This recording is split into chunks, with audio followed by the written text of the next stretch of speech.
السلام عليكم. بسم الله وما شاء الله. هالسنة الزيتون توفقنا فيهم. هديك السنة رحنا متأخرين فما لحقنا، ما عملنا زيتون السنة الماضية. ما شاء الله هالسنة توفقنا فيهم، وهولي نحنا يعني بتكون نص دقة، المفروض إنها ما تفتح يعني هيك، فاللي بتفتح اتس اوكي يعني بيمشي حالها، بس الأفضل إنها ما تفتح، بتصير تستوي بسرعة اللي بتفتح كتير. وبنغسلهم، طبعا بنغسلهم قبل الدق، وبعدين بننقعهم ليلة وحدة بس إذا ما بدنا إياهم يستووا كتير بسرعة. ما شاء الله منظرهم. هلأ بدي أكبسهم. بدنا حامض اللي هو الليمون حامض، وحر هذا هالابينيوم كتير قوي، يعني بحط هيك كم خرطة لكل مرتبة. فحبلش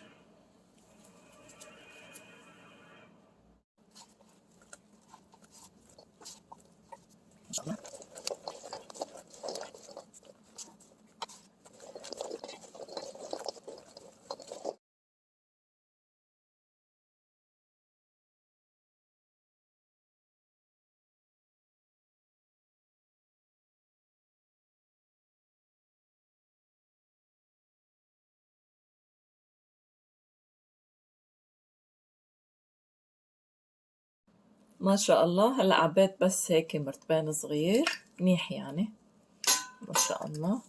الحامض والحر بقلبه، بس كبسه شوي. وحطيت خلطة مي وسكر. هلا انا عم بعمل كذا مرتبان، كذا يعني كذا خلطة معهم، بس اهم شي الملح، هو فوشة البيضة. ملح بالماء وسكر تقريبا لكل لتر معلقة سكر، ومعلقة حامض ليمون اللي هو مثل ستريك أسيد.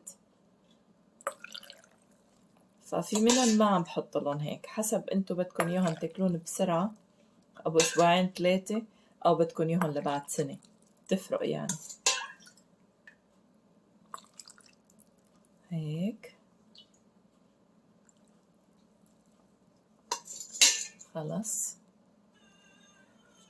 وهلأ بحط فوقهم هيدي التعليمة من قناة زينب، قناة ماما الطبخ أو طبخ ماما سوري زينب. هلأ أنا بحط لكم اسمها. هاي إن أحط الورق تعول الحامض أو تعول البردقان أو أي حمضيات بهالطريقة، ما بيعود يعفن الوجه أبدا. هلا نحن كنا نحط زمان الحامض هيك على الوجه ونحط زيت زيتون، بس كمان هاي تعليمة جديدة زيادة مع هيدا الغصن تبع الورق، عشان انه يثبت الورقة وما تطلع ابدا. وبعدين شوية زيت زيتون على الوجه. هاي تعليمة من احلى زينب. تحياتي إلك ولأليدا ولبنوتك الحلوة. وهيك بنكون خلصنا أول مرتبين، وكل سنة وانتم بخير، وإن شاء الله تعجبكم الطريقة. ما شاء الله. حتى فينا نحط نايلون أو شي، بس لأنه هيدا فيه معه بيضات. ما شاء الله. هلأ بعد شوي بصور لكم، بس نخلص كذا مرتبين. يلا السلام عليكم.